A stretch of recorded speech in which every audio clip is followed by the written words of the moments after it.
রাজনীতি, সংস্কার, আমাদের বাংলাদেশ। টিটু টুডেস, আপনাদের চ্যানেল আমি বাংলাদেশ। আসসালামু আলাইকুম রহমতুল্লাহ।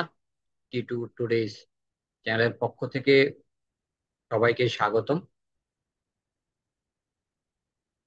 আসলে আজকে রাজনীতি, সংস্কার এবং ভবিষ্যতের বাংলাদেশ নিয়ে কথা বলতে আসছি, যেখানে নির্বাচন পদ্ধতি নিয়ে আমরা কথা বলবো।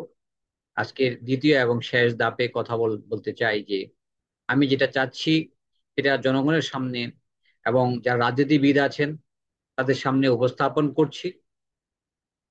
নির্বাচন দুইটা পদ্ধতি, একটা হচ্ছে সংখ্যানুপাতিক ভোট, প্রাপ্ত ভোটের উপর ভিত্তি করে একটা পদ্ধতি, একটা ওয়েস্ট মিনিস্ট্রি পদ্ধতি, যেটা হচ্ছে যে নির্দিষ্ট এলাকায় প্রাপ্ত ভোটে ওই ব্যক্তি যে পরিমাণ, যে যে জয়ী ব্যক্তির আসন সংখ্যার উপর ভিত্তি করে ব্যক্তি।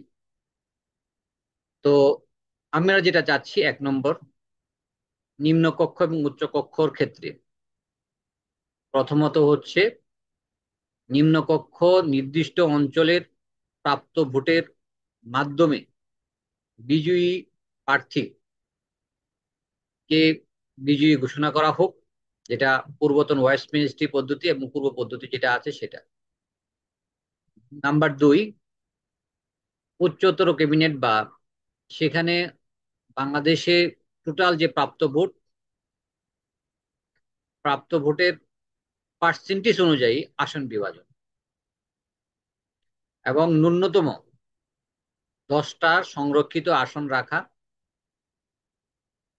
যাদেরকে উচ্চ কক্ষে সেনাপ্রধান, সুপ্রিম কোর্ট বিচারপতি প্রধান এবং উচ্চতর ব্যক্তিরা এই উচ্চ কক্ষে সদস্য হিসাবে মনোনীত হতে পারেন।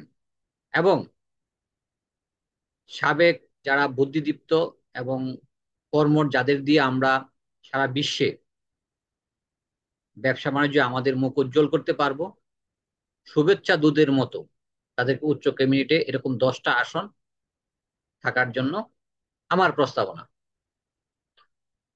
এবং উচ্চ ক্যাবিনেটে যে প্রাপ্ত ভোট থেকে কোনো দল বা জোট, যদি কোনো জোট করতে হয়, জোটের মাধ্যমে হয়, তাহলে প্রাপ্ত ফলাফলে যে প্রাপ্ত যে ভোট হবে, সেটা যদি নির্বাচনের আগে জোট হয়, সেই জোট যদি হয়, জোটের মা হোক আর প্রাপ্ত দলের হোক, 2% এর নিচে হলে তারা উচ্চ কক্ষে কোনো আসন পাবে না।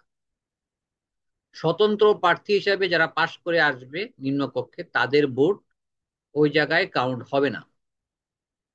তো এক, দুই নম্বর কথা হচ্ছে যে যা দলীয় প্রার্থী বা স্বতন্ত্র প্রার্থী যদি কোনো জোটে থাকে, যে আমি এই জোট থেকে স্বতন্ত্র, সেক্ষেত্রে ওই জোটের টা গণনা করা হবে। এবং তিন, স্থানীয় সরকার এটাকে শক্তিশালী করতে হবে। স্থানীয় সরকারকে সিটি গভর্নমেন্ট হিসাবে পরিচালনা করতে হবে। আমার স্থানীয় সরকারের ক্ষেত্রে এতটুকুই মন্তব্য যে মেম্বার বা কমিশনার যে সিস্টেমটা আছে, এখানে কোনো চেয়ারম্যান বা ভাইস চেয়ারম্যান নির্বাচন করার সুযোগ থাকবে না। যে মেম্বার ইলেকশন হয় সেটা মেম্বার ইলেকশন হবে, এবং মেম্বার ইলেকশন প্রত্যেকেই, উপজেলা চেয়ারম্যান থেকে শুরু করে প্রত্যেকেই মেম্বার নিজ নিজ এলাকায় মেম্বার ইলেকশন করতে হবে। যদি মেম্বার ইলেকশন পাশ করে আসে, সিটি গভর্নমেন্ট বা উপজেলা গভর্নমেন্টের মাধ্যমে তাদেরকে সেই জায়গায় পৌঁছাইতে হবে যে সিটি গভর্নমেন্ট, যখন আমরা মেম্বার ইলেকশন পাশ করব, যেমন আমার শ্রীপুর থানা, এই শ্রীপুর থানার 108 জন মেম্বার আছেন, ইউনিয়ন এবং পৌরসভা মেম্বার বা কমিশনার থাকবেন। তো 108 জনের ভোটে একজন উপজেলা চেয়ারম্যান হবেন, কিন্তু সেটা মেম্বার থেকে হতে হবে, তার এলাকায় জনপ্রিয়তা থাকলে হবে। সেই ক্ষেত্রে আমরা সেইভাবে কাজ করব যে একজন উপজেলার চেয়ারম্যান হতে গেলে তাকে উপজেলা থেকে জনপ্রিয়তা অর্জন করতে হবে। যেমন আমরা সারা বাংলাদেশ থেকে প্রাপ্ত ভোটের ভিত্তি করে যেমন আমরা সংসদীয় আসন তৈরি করব, যে বেশি পেয়েছেন, সেইভাবে একজনকে যখন সংসদীয় সিস্টেম, সেই সিস্টেমে আমরা সিটি গভর্নমেন্ট সিস্টেমকে আমি কথা বলছি। এখন এই পদ্ধতিগুলো আমি আপনাদের সামনে মৌখিকভাবে এবং আমার ভিডিওর মধ্যে উপস্থাপন করলাম। সম্মানিত রাজনীতিবিদ এবং সুশীল সমাজ, আমার এই ভিডিওটা যথাসম্ভব যথাস্থানে শেয়ার করবেন এবং ভবিষ্যতে রেকর্ড হিসেবে রাখবেন। যদি আমরা এটা করতে পারি, বাংলাদেশে আমার বিশ্বাস কোনো ফেসিস্ট আর কখনো ক্ষমতা দখল করতে পারবে না। কোনো ব্যক্তি স্বৈর শাসক হতে পারবে না। কোনো ব্যক্তি অতিরিক্ত অর্থ লোভ করে দেশের ক্ষতি সাধন করতে পারবে না।